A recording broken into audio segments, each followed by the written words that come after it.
Data-data ilmiah yang bisa diindra, yang sudah pasti gitu ya, 1+1 pasti sama dengan 2. Kalau matematika saja dikatakan sebagai ilmu yang liberal, yang tidak boleh digunakan, maka orang-orang Islam ini nggak boleh menggunakan ilmu matematika. Ini kan berbahaya. Berbahaya kalau seandainya orang-orang Muslim seperti Habib Hanif itu tidak bisa membedakan mana ilmu yang harus diteliti secara indrawi, mana ilmu yang memang tidak bisa dilakukan penelitian secara indrawi. Jangan disamaratakan ilmunya itu. Ilmunya harus ditempatkan pada porsinya masing-masing, pada tempatnya masing-masing. Assalamualaikum warahmatullahi wabarakatuh. Selamat siang, kita berjumpa lagi dalam Gus Arok Channel. Semoga kita semua selalu dalam lindungan Allah Subhanahu wa Ta'ala.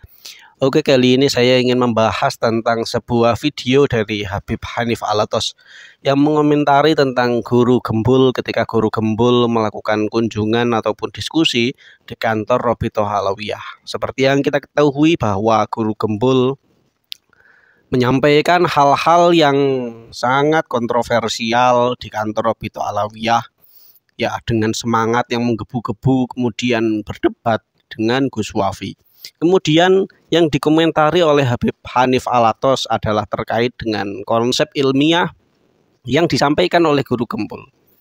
Menurut Habib Hanif, ilmiah versi guru gembul itu merupakan versinya orang-orang liberal, orang-orang orientalis.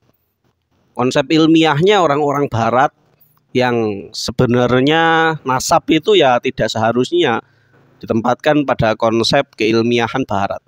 Namun sebenarnya ketika kita kembali lagi kepada awal konsep acara yang disodorkan oleh Robitoh Alawiyah ketika mengundang guru gembul, itu kan berkaitan dengan pembahasan nasab dalam perspektif ilmiah. Maka yang diperdebatkan pertama sebelum berkaitan dengan nasab itu adalah ilmiahnya terlebih dahulu. Sebenarnya konsep ilmiah yang seperti apa yang dimaksud oleh Robitoh Alawiyah?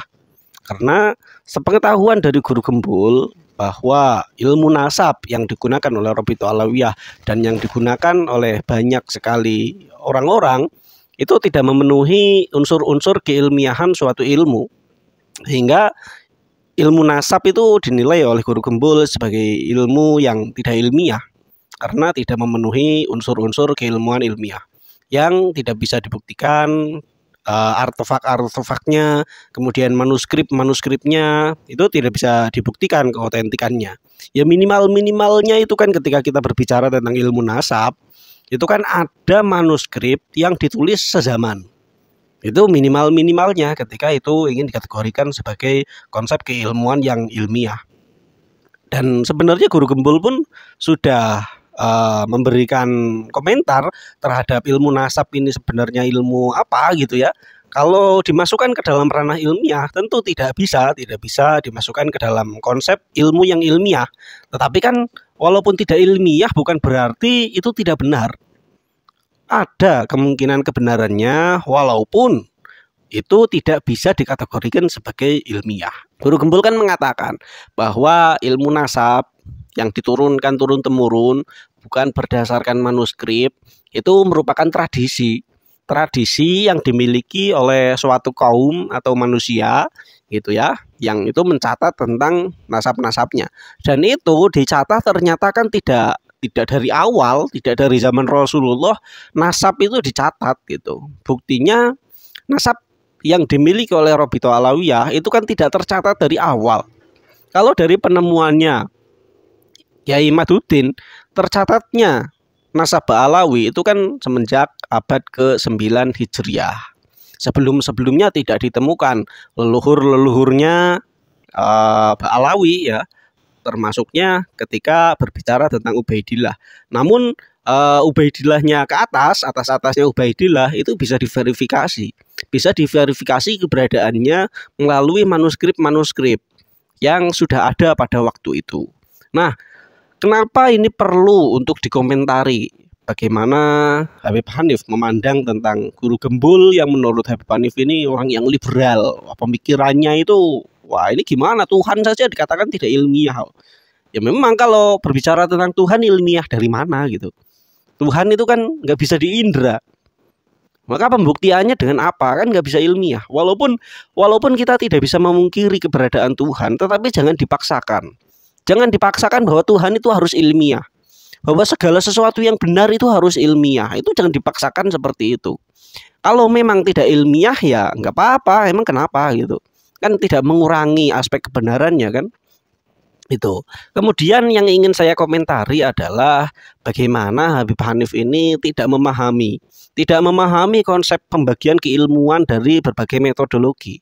Yang sebenarnya kan kalau kita berbicara tentang metodologi keilmuan itu kan bervariasi gitu ya.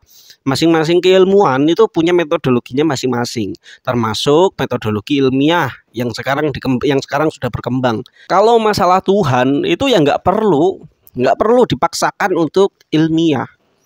Kalau yang tidak ilmiah ya katakanlah tidak ilmiah. Wong Guru Gembul saja sudah mengatakan Tuhan itu tidak ilmiah, tetapi itu merupakan bagian dari kepercayaan. Namun kepercayaan ini belum tentu bahwa yang disebut tidak ilmiah itu tidak benar. Kebenarannya itu sudah pasti, dan yang namanya kepercayaan itu tidak perlu dibuktikan. Tidak perlu dibuktikan mana bukti-buktinya, mana artefaknya, bagaimana Tuhan itu menciptakan manusia. Kemudian catatannya mana, catatan yang ada pada waktu penciptaan manusia. Itu kan nggak perlu dibuktikan seperti itu. Karena itu sudah bagian dari kepercayaan. Dan kalau kita mengikuti bagaimana pola berpikirnya Habib Hanif, di mana segala sesuatunya itu harus linier, antara yang ilmiah dan yang tidak ilmiah itu harus sesuai kebenarannya, bahwa segala sesuatu itu harus ilmiah. Ini repot kita itu. Kita repot di situ. Mengapa? Karena masing-masing keilmuan itu sudah memiliki bagiannya masing-masing. Kalau kita menganggap bahwa pola berpikirnya Guru Gembul itu pola berpikirnya liberal dan harus ditolak, ini juga salah lagi. Kenapa salah? Karena keilmuan sekarang itu ya keilmuan yang ilmiah. Ketika berbicara tentang ilmu-ilmu ya yang sekarang berkembang, semisal matematika, kemudian statistika, kemudian keuangan, kemudian yang lain-lain, politik dan lain sebagainya, itu semuanya itu data-data ilmiah. Data-data ilmiah yang bisa diindra, yang sudah pasti gitu ya. 1 tambah 1 pasti sama dengan 2. Kalau matematika saja dikatakan sebagai ilmu yang liberal, yang tidak boleh digunakan, maka orang-orang Islam ini nggak boleh menggunakan ilmu matematika. Ini kan berbahaya. Berbahaya kalau seandainya orang-orang Muslim seperti Habib Hanif itu tidak bisa membedakan mana ilmu yang harus diteliti secara indrawi, mana ilmu yang memang tidak bisa dilakukan penelitian secara indrawi. Jangan disamaratakan ilmunya itu. Ilmunya harus ditempatkan pada porsinya masing-masing, pada tempatnya masing-masing. Kalau memang matematika, kemudian ada arsitektur, kemudian ada bisnis dan lain sebagainya, itu kan ilmu-ilmu yang sifatnya ilmiah kan. Ilmu-ilmu yang sifatnya indrawi, yang bisa dipertanggungjawabkan, yang teorinya bisa digunakan secara berulang-ulang. Dan ini bukan ilmu liberal. Ini ilmu yang memang ya ilmu eksak, ilmu pasti gitu. Ilmu pasti, tingkat kebenarannya sudah tidak bisa diragukan. Siapa yang bisa meragukan bahwa 1 tambah 1 itu sama dengan 2? Semua orang akan mengatakan bahwa 1 tambah 1 itu pasti 2. Dan di situ nggak ada yang meragukan. Itu sudah pasti itu. Dan ya itu ilmu ilmiah.